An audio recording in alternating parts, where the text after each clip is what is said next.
This is Greninja's dragdown setup. It's one of, if not is the most used setup in his entire kit, and it's definitely the highlight of his playstyle as it sets up into kill confirms, combos, and other things that do lead to lots of percentage and positive advantage states. How's it going, y'all? My name is Spitz, and today I want to teach you guys how to do the dragdown setup with Greninja and how to use it to its full advantage.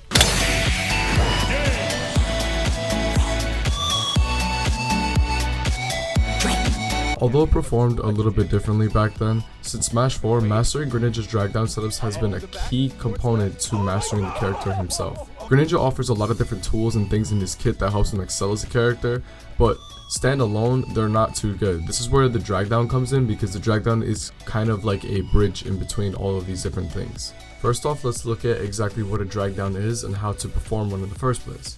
So to put it simply, a dragdown is when you take an enemy that is above you and you drag them down with your up air, and before you hit them away with the final hit of it, you have to cancel it by fast falling. The main two things that you want to take from this are that number one, the final hit of up air is the one that sends them away from you, so if that connects then you won't be able to perform the dragdown, and number two is that fast falling is the efficient way to drag your opponent down to the ground.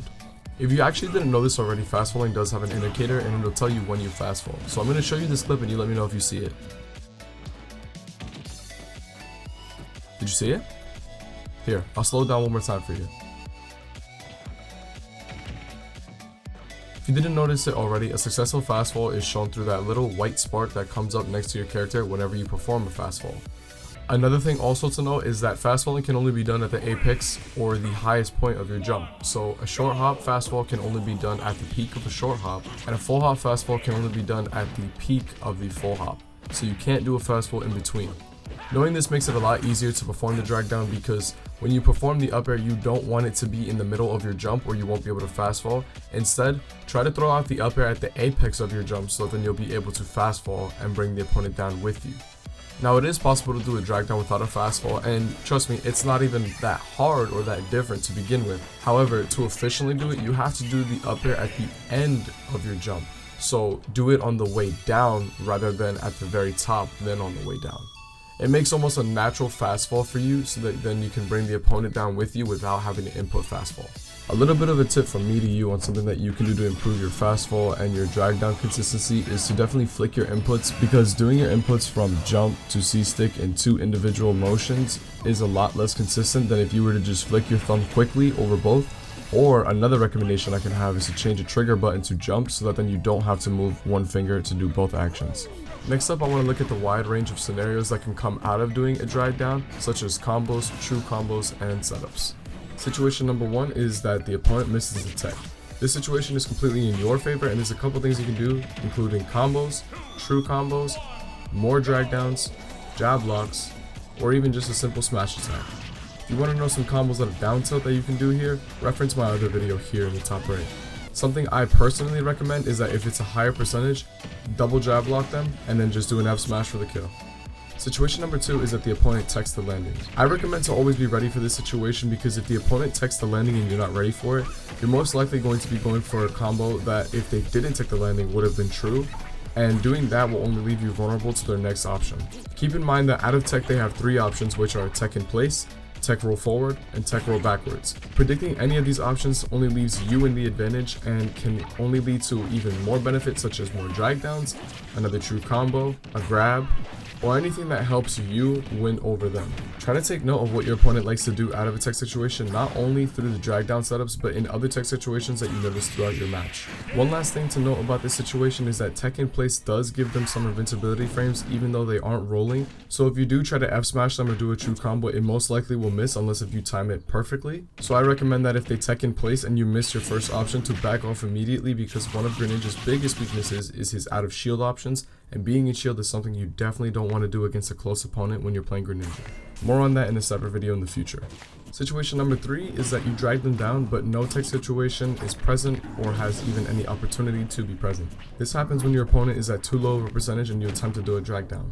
In this situation, I almost 100% always recommend to jab and jab them away from you, because like I said before, Out of shield options are Greninja's biggest weakness, and you don't want to put yourself on shield, and jab is going to be his quickest option to get opponents away from you. And if you don't have confidence in jabbing / rapid jabbing away from you, then I would just suggest to run away and just put distance back between you and your opponent and go and reset back to neutral.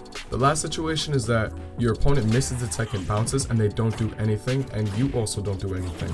This situation can have a couple of different options in the way it can go. Honestly, in my opinion, it's kind of 50-50, because this situation can happen if you were anticipating a tech roll, but they didn't do a tech roll and instead missed their tech, and instead you don't do anything, thinking that they were going to tech in the first place. Here they have all of the get up options available to them. In this situation, my best recommendation is to back up a bit, let them decide their option, and then run back in. Remember, you have lots of speed with Greninja, so reacting to all of these different situations is something that you need to get adapted to if you really want to take this character to the next level. Personally, in my experience, most people in this situation like to get up attack, so what I'll do is I'll run away, back up, let them get up attack, and run back in with a dash attack, back into another drag down, and reset the situation all over again in my favor. A couple of tips I put together for you guys are to remember that drag downs also work on platforms, so dragging somebody down from a platform onto the floor is very useful. Dragging somebody into the air onto a platform is very useful and can lead into a free up smash. Dragging somebody recovering downwards can also work into a jump back air, or any other kind of edge guard you prefer. And finally, with Greninja's ground speed and jump speed, it's very easy to pressure opponents in the air to want to air dodge, so I would use his character and his intimidation factor as a whole to pressure your opponents into want to air dodge, which again can lead into an up smash or into, again, a free drag down. Also take note that drag down is safe on shield on opponents that are above you shielding on a platform, because it does not make you grabbable or punishable even in a parry situation, so long as you space it correctly. And again, it also has the potential to poke shield and put you into an advantageous situation.